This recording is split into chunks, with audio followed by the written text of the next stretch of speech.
एक समय की बात है, एक सुंदर जंगल में एक चिड़िया रहती थी। वह जंगल की ऊंची ऊंची टहनियों पर बैठकर सुख शांति से अपना समय बिताती थी। वह जंगल की बहुत सुंदर चिड़िया थी जो हमेशा खुश रहती थी। उसका एक खास दोस्त था, एक होशियार बंदर।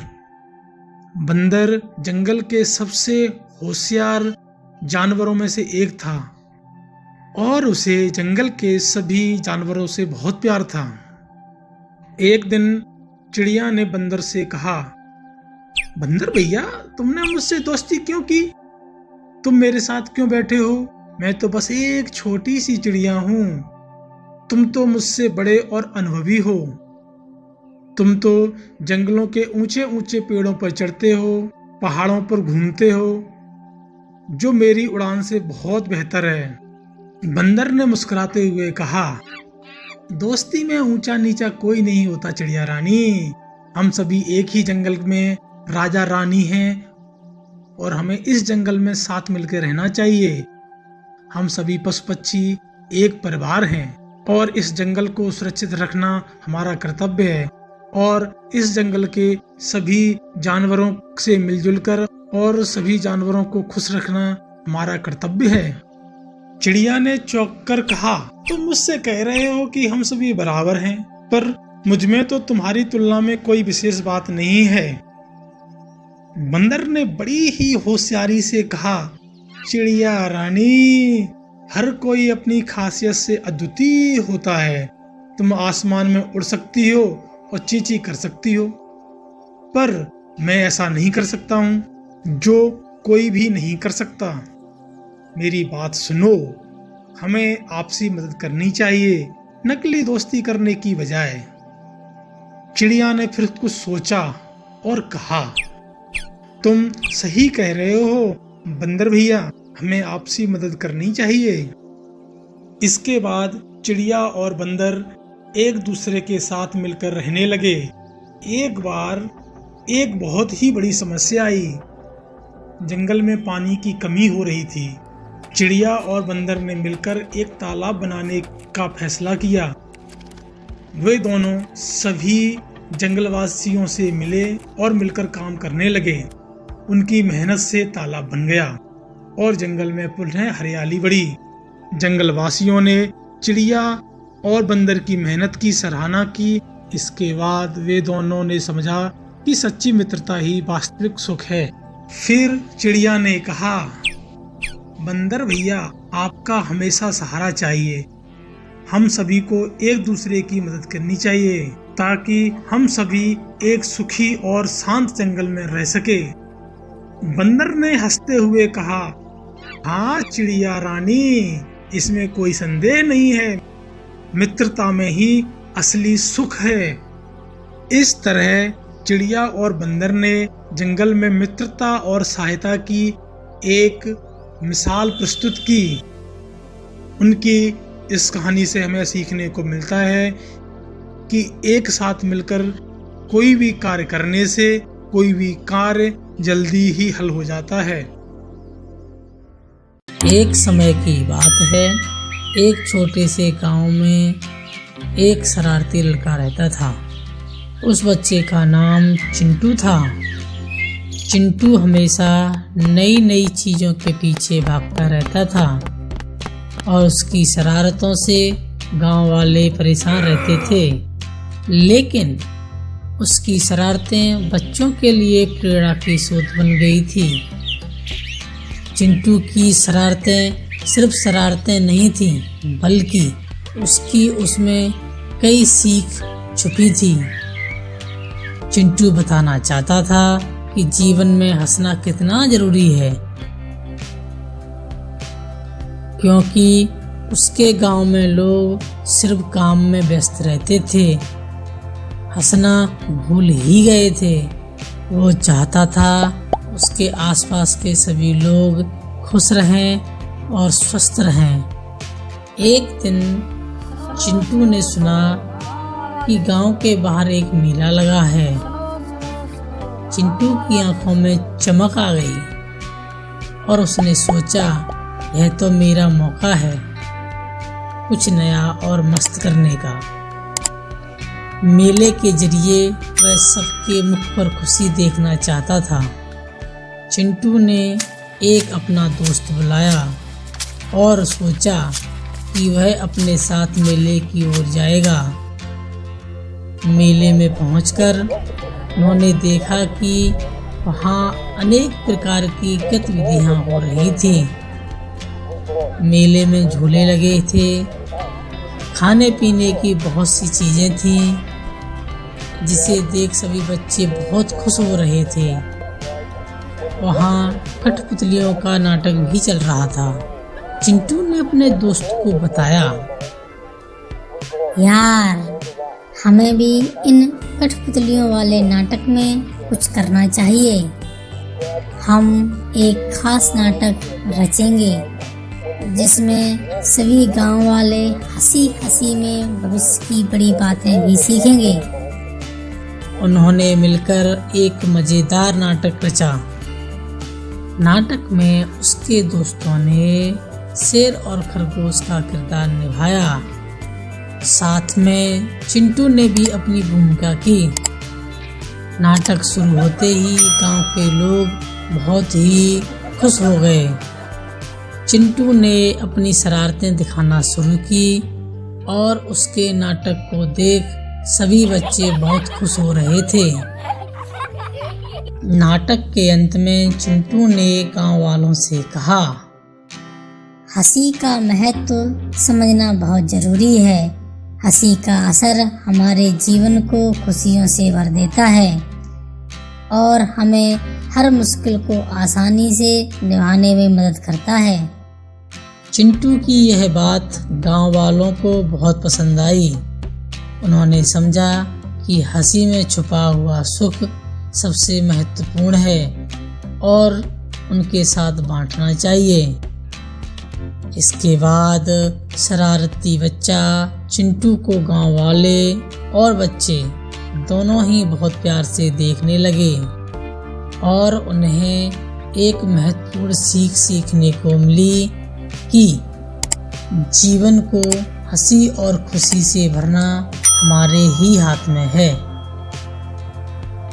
एक छोटी सी नदी के किनारे जहाँ पानी की छोटी छोटी लहरें उठती थी, वहाँ एक प्यारी सी मछली रहती थी।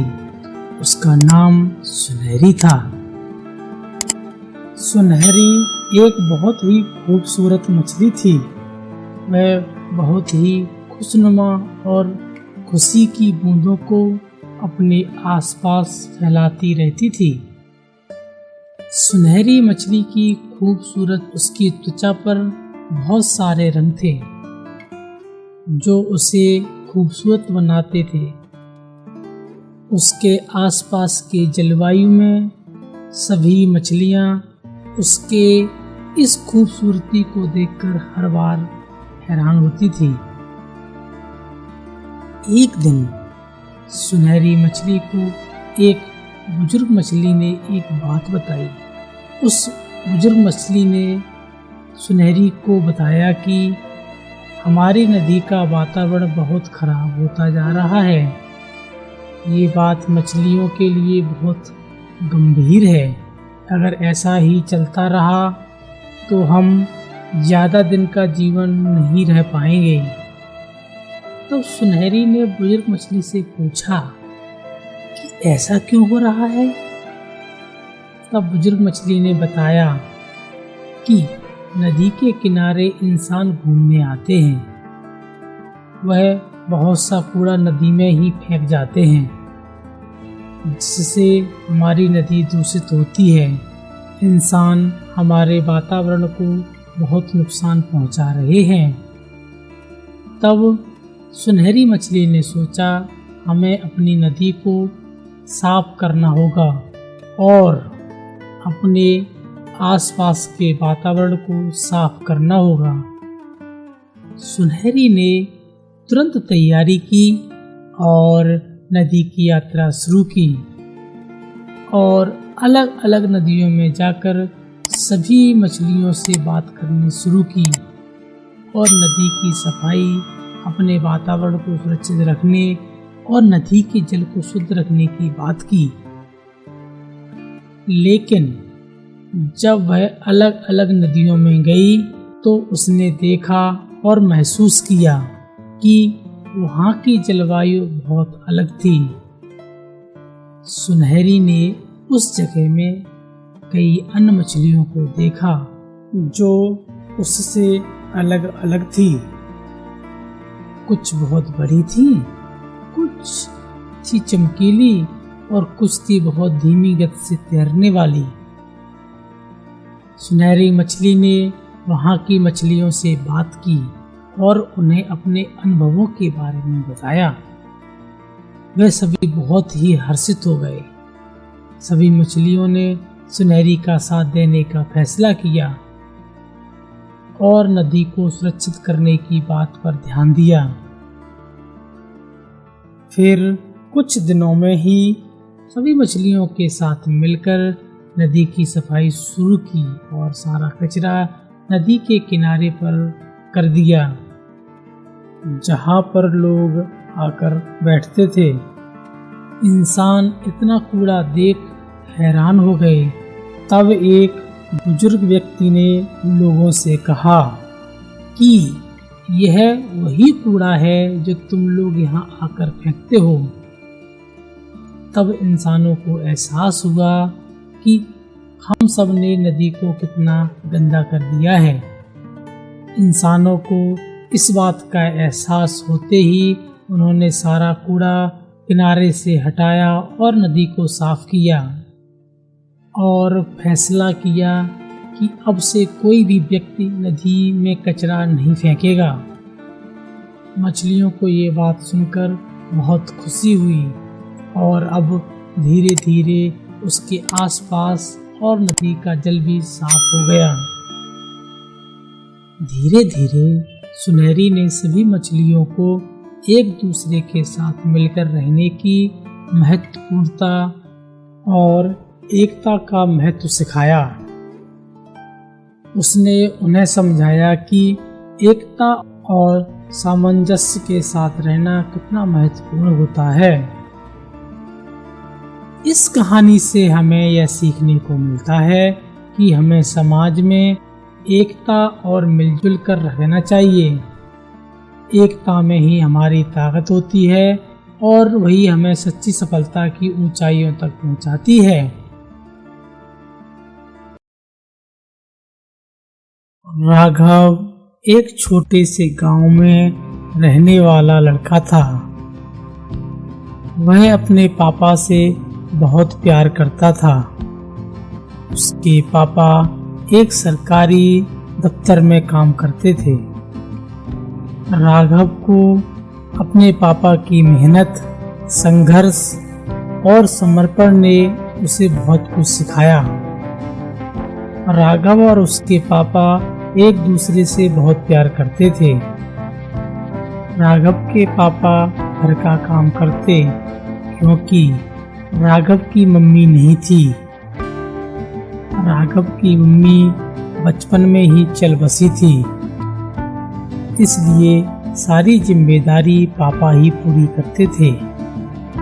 ऑफिस जाने से पहले घर का सारा काम कर देते और साथ में नाश्ता करके राघव और पापा साथ में राघव के स्कूल जाते और फिर अपने ऑफिस जाते। राघव अपने पापा को इतना काम करता देख मन ही मन उनके जैसे बनने की सोचता और स्कूल में दिल लगाकर पढ़ाई करता। एक बार राघव ने अपने पिता से पूछा, पापा आप इतनी मेहनत क्यों करते हैं? पापा ने मुस्कुराते हुए कहा, बेटा मेहनत, ईमानदारी और संघर्ष से कोई भी मुश्किल काम को आसानी से हल किया जा सकता है। राघव ने पापा से कहा, मैं बड़ा होकर आपके जैसा बनना चाहता हूँ और इसलिए मैं भी बहुत पढ़ाई करूँगा। राघव के पापा यह सुनकर बहुत खुश हुए और कहा, हाँ बेटा, मैं तुम्हारी पढ़ाई में मदद करूँगा। और फिर रोज ऑफिस से आकर राघव के पापा उसकी पढ़ाई में मदद करते और राघव भी अपने पापा के साथ मन लगाकर पढ़ाई करता। राघव ने अपने पापा के उपदेशों को गहराई से समझा और मार्गदर्शन से सक्रिय रहा। उसने अपनी पढ़ाई में प्रयास किया और अपने लक्ष्यों को पाने के लिए संघर्ष किया। इसी के साथ ही मकर संक्रांति का दिन आया, जिस दिन सब मिलकर पतंग उड़ाते हैं। राघव और उसके पापा ने भी उस दिन खूब पतंग उड़ाई, साथ ही बहुत मस्ती की। राघव और उसके पिता का संबंध दो दोस्तों जैसा था। राघव के लिए उसके पापा उसके हीरो थे। राघव के पापा ने उसके लिए बहुत सी चीजें बनाई और साथ में खाई। एक दिन राघव ने अपने पिता को गर्व से भरी आंखों से देखा। राघव के पापा यह देखकर बहुत खुश थे। अब वह बड़े स्कूल में पढ़ने जा रहा था, जहाँ के बाद से उसे उसके जीवन में बहुत सफलता मिलने वाली थी। पढ़ाई खत्म करने के बाद उसे एक बड़ी कंपनी में मैनेजर का पद मिला। परिणाम स्वरूप राघव के पापा के उत्साह ने उसे भी प्रेरित किया। उसने अपनी पढ़ाई और करियर में नए स्तर तक पहुंचने के लिए मेहनत और समर्पण की शक्ति से काम किया। राघव ने अपने पापा की मेहनत, संघर्ष और समर्पण को अपने जीवन में अपनाया। वह अपने पिता की तरह बड़ी उपलब्धियों को प्राप्त करने के बाद खुद को भी एक सफल व्यक्ति के रूप में साबित करने में सफल रहा। इस कहानी से हम यह सीखते हैं कि पिता बेटे के बीच एक गहरा और प्यार भरा रिश्ता होता है, जो न केवल प्यार और समर्थन देता है, बल्कि समृद्धि और सफलता की ओर प्रेरित भी करता है। बहुत समय पहले की बात है। एक छोटे से गांव में भव्य महल में एक बहुत ही समझदार और ईमानदार राजा रहता था। राजा ने अपनी प्रजा की सेवा बहुत प्यार और दिल से करते थे। एक दिन राजा अपने महल के पुस्तकालय में गए। उन्होंने वहां पर एक बहुत पुरानी और अजीब पुस्तक देखी। उन्होंने अपने मंत्री को बुलाया और उससे पूछा, ये इतनी पुरानी पुस्तक यहाँ कैसे आई और ये किसकी है? मंत्री ने उत्तर दिया, महाराज, ये तो एक बहुत पुरानी पुस्तक दिखाई देती है। लगता है यह बहुत खास पुस्तक है। महाराज ने तुरंत उसे खोलकर पढ़ने का फैसला किया। जैसे ही उन्होंने वह पुस्तक खोली, उन्हें बहुत आश्चर्य हुआ, क्योंकि उस पर लिखा था जादुई पुस्तक। वह एक ऐसी पुस्तक थी जिसमें कुछ भी लिखा जाता वह पूरा हो जाता था। राजा ने इस अद्भुत शक्ति को देखकर इसे अपने राज्य की सेवा में लगाने का फैसला किया। उन्होंने इस पुस्तक को अपने सबसे विशेष कार्यों को करने में शामिल किया और प्रजा की भलाई के लिए इसका इस्तेमाल करने का फैसला किया। जल्द ही यह पुस्तक लोगों का ध्यान और आकर्षण का केंद्र बन गई। एक दिन गांव के एक गरीब लड़के मोहन ने महाराज से इस पुस्तक को देने की विनती की।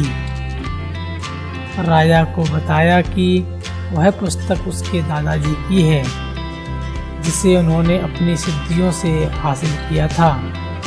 उसने राजा को एक पत्र में दिखाया, जिसमें इस बात का प्रमाण था कि वह पुस्तक उसके दादाजी की है। महाराज ने रामू को वह जादुई पुस्तक दी थी और कहा, ध्यान से इसका इस्तेमाल करना, जो भी आप लिखेंगे वह सच हो जाएगा। रामू ने पुस्तक का प्रयोग करने का फैसला किया। उसने अपनी मनोकामनाओं को पूरा करने की कोशिश की और पुस्तक में लिखा, मेरे लिए सबसे सुंदर और भव्य घर बनाने का सपना है। अचानक उसके सामने एक भव्य घर बन जाता है। मोहन को इस आश्चर्यजनक शक्ति पर विश्वास नहीं हो रहा था। वह उसे और भी कामों में इस्तेमाल करने का फैसला लेता है। उसने सोचा, मैं इस जादुई पुस्तक का इस्तेमाल लोगों की भलाई के लिए करूंगा। एक दिन गांव में भयानक डाकुओं का हमला हुआ। वे राजा के महल पर हमला करने के लिए आ रहे थे। महाराज के अलावा मोहन भी महल में था और भी बहुत से सेवक, बच्चे और बूढ़े थे। मोहन ने भयानक हमले से बचाव के लिए पुस्तक में लिखा, हम सबकी सुरक्षा के लिए हल निकालो, और पुस्तक ने हमले का समाधान कर दिया। राजा ने एक अद्भुत घटना को देखकर मोहन को सम्मानित किया। इस कहानी से हमें यह सीखने को मिलता है कि हमें दूसरों की मदद करनी चाहिए और साथ मिलकर समस्याओं का समाधान करना चाहिए।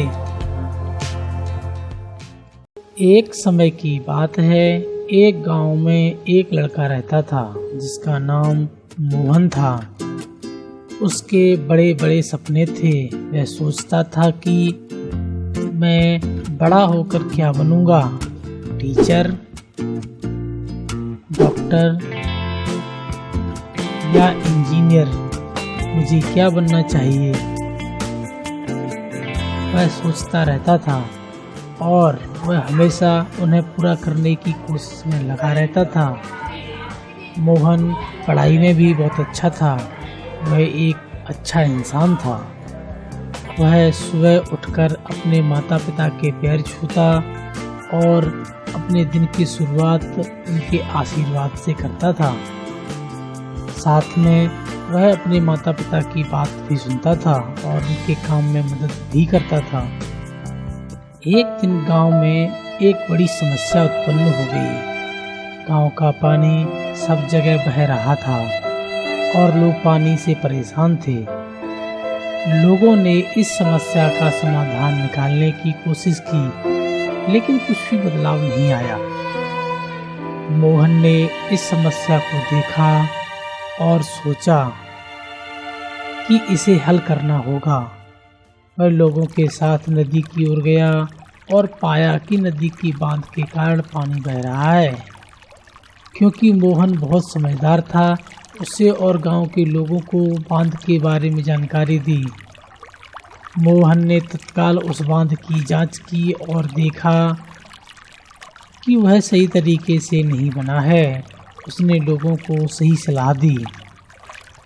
फिर रोहन ने अधिकारी को चिट्ठी लिखी और जल्द से जल्द बांध ठीक कराने के लिए और सही तरीके से बांध ठीक करने की मशीनरी भेजने की बात की। इस तरह रोहन ने अच्छी सोच और बुद्धिमत्ता का इस्तेमाल करके समस्या का समाधान किया। कुछ ही समय में अधिकारी गांव में मशीन के साथ पहुंच गए और बांध को फिर से ठीक किया।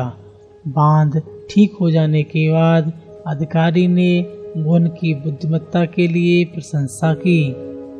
मोहन के इस सम्मान से गांव के लोग भी बहुत खुश हुए और उन्होंने अपने बच्चों को भी मोहन की तरह समझदार बनने की सलाह दी।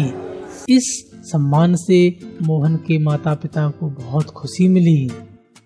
इसी के साथ मोहन को भी समझ आ चुका था कि उसे जीवन में क्या करना है। उसने अपने सपने को चुन लिया था। इसे पूरा करने के लिए वो आगे मेहनत करेगा।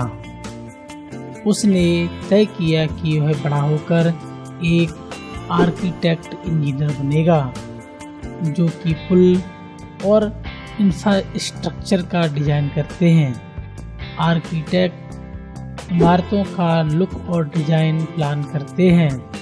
एक आर्किटेक्ट इंजीनियर के तौर पर वे ऑफिस बिल्डिंग, व्यवसायों, स्टेडियमों, स्कूलों, मॉल और घरों जैसे डिजाइन का निर्माण करते हैं। मोहन ने अपने इस सपने को आगे चलकर पूरा किया और अपने गांव का नाम रोशन किया और गांव का सुधार भी किया। इस कहानी से हमें यह सीख मिलती है कि हर समस्या का समाधान अच्छी सोच और बुद्धिमत्ता में छिपी होती है। जब हम समस्याओं को सही तरीके से देखते हैं तो हमें समाधान निकालने का रास्ता भी मिल जाता है। एक छोटे से गांव में कपिल नाम का लड़का रहता था। वह बहुत ही जिज्ञासु और मिलनसार था। एक दिन उसे गांव के पुराने पेड़ों के पास चलते हुए एक विचित्र आवाज सुनी। अरे इसमें क्या है? कपिल फिर उसी दिशा में चल पड़ा। पेड़ के पास पहुंचकर उसने देखा कि वहां एक वृद्ध आदमी था जो अनोखे रंगों के बर्तनों में चॉकलेट बना रहा था। चॉकलेट की खुशबू कपिल को अपनी ओर खींच रही थी। वृद्ध ने कपिल से पूछा, बेटा, क्या तुम चॉकलेट बनाने में हमारी मदद कर सकते हो? कपिल ने कहा, जी बिल्कुल। वृद्ध ने कपिल को चॉकलेट के तैयार होने की प्रक्रिया बताई। कपिल ने ध्यान से सुना और समझा। वह जान गया था कि चॉकलेट कैसे बनती है और उसकी खुशबू कैसे बदलती है। अगले कुछ दिनों में कपिल रोजाना वृद्ध के पास जाता और उसकी मदद करता। धीरे धीरे कपिल ने चॉकलेट बनाने के तरीके में नए नए पैटर्न और स्वादों को सीख लिया। वह हर दिन नए अनुभव और सोच के साथ चॉकलेट बनाने लगा।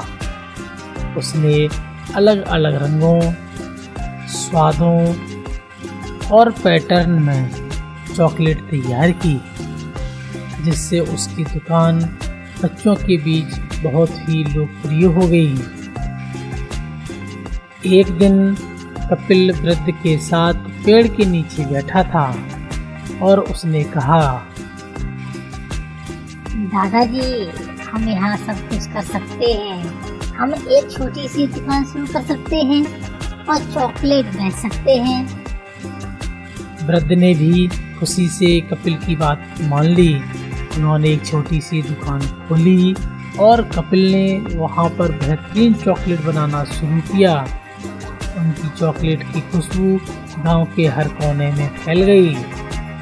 उनकी चॉकलेट की दुकान बच्चों के बीच काफ़ी पॉपुलर हो गई। लोग वहां जाकर चॉकलेट खरीदने के लिए लाइन में लगते थे। कपिल की मेहनत और वृद्ध की मार्गदर्शन ने उन्हें सफलता की ऊंचाइयों तक पहुंचा दिया। एक दिन वृद्ध ने कपिल को बताया कि वह अपनी प्राचीन चॉकलेट बनाने की कला को बच्चों को सिखाना चाहता है। उसने कपिल को अपनी सबसे खास चॉकलेट रेसिपी दिखाई, जिसे उन्होंने अपनी चॉकलेट की दुकान में रखा, जो बच्चों को बहुत पसंद आई। इसमें प्रेम और मेहनत का स्वाद था। चॉकलेट बेचने के साथ साथ कपिल और वृद्ध दोनों ने गांव के बच्चों को नैतिकता और मेहनत की महत्वता सिखाई, बल्कि समृद्धि, समरसता और समर्थन का प्रतीक बना। उन्होंने दिखाया कि मिलकर किया गया हर काम संभव है और सहयोग से ही सब कुछ होता है।